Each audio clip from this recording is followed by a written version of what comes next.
আমার জবা গাছে এত ফুল কিভাবে আসে, আমি কিভাবে গাছের যত্ন নিই, আজকের ভিডিওতে সবকিছু বলে দিব।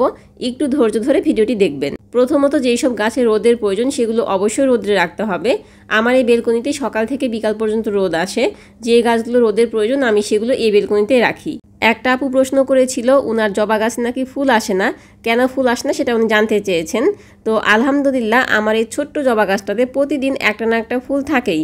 আজকে দেখতে পাচ্ছেন 2টা ফুল ধরে আছে। আমি আমার গাছে এখন পর্যন্ত রাসায়নিক কোনো সার ইউজ করিনি, বাসাতে তৈরি করা সারগুলো ইউজ করি। যেমন ধরেন পেঁয়াজের খোসা ভেজানো পানি, কলার খোসা ভেজানো পানি, ডিমের খোসার গুঁড়ি, চা পাতি, এগুলো ইউজ করি। আর কেনা সার বলতে গেলে ভার্মি কম্পোস্ট বা কেঁচো সার এবং নিম খোল, এই 2টা ইউজ করি।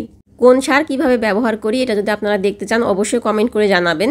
এই ভিডিওতে দেখাতে গেলে ভিডিওটা অনেক বড় হয়ে যাবে, তখন আপনারা বিরক্ত হতে পারেন। সেজন্য কোন সার আমি কখন ব্যবহার করি বা কি সার ব্যবহার করি এটা নিয়ে আরও একটা ভিডিও বানাবো। আরও একটি আপুর প্রশ্ন ছিল আপনার গাছের গোড়ায় যে প্লাস্টিকের নেটটা আছে ওইটা সহ কি গাছটা লাগিয়েছেন। সে আপুটাকে বলছি এই গাছটা আমি বাসায় লাগাইনি, এটা নার্সারি থেকে লাগিয়ে নিয়ে আসা হয়েছে। সেজন্য ওনারা যেভাবে লাগিয়ে দিয়েছে আমি সেভাবে গাছটা রেখে দিয়েছি। আপনাদেরকে আরও একটি পরামর্শ দিয়ে দিই, গাছের গোড়া ভেজা থাকলে কখনোই পানি দিবেন না। যখন দেখবেন গাছের গোড়ার মাটিটা শুকিয়ে গেছে তখন পানি দিবেন। গাছের গোড়া বেশি ভেজা থাকলে গোড়াটা পচে যায়। আর পানি সবসময় সকালে অথবা বিকালে দিবেন, কখনোই দুপুরে পানি দিবেন না। আমার গাছে কখনোই আমি শুকনো ফুল রাখি না।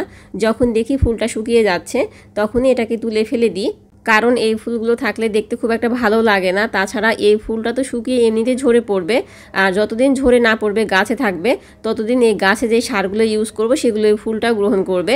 সেই কারণে আমি আগেই ফুলটাকে ছিঁড়ে ফেলে দিই। এতে করে গাছের অন্যান্য ফুলগুলো খুব ভালোভাবে সম্পূর্ণ সার গ্রহণ করতে পারে। এই যে দেখেন আমার বেলি ফুলে কিছু কিছু ফুল আছে যেগুলো শুকিয়ে গেছে, এগুলোকে আমি উঠিয়ে ফেলে দিব। অবশ্য বেলি ফুলের ফুলগুলো থাকে না, এগুলো এমনিতেই ঝরে পড়ে যায়। এবার আপনাদেরকে আরও একটি টিপস দিয়ে দিচ্ছি। গোলাপ ফুলের যে ফুলগুলো অলরেডি মারা গেছে সেগুলোকে আমি একটু ডাল সহ কেটে ফেলে দিচ্ছি। এতে করে গাছটা ঝোপালো হয় এবং আরও বেশি করে নতুন ফুল আসে। গাছে যে মরা পাতা এবং শুকনো পাতাগুলো থাকে সেগুলোকে রাখার কোনো প্রয়োজন নেই, ওগুলো উঠিয়ে ফেলে দিবেন।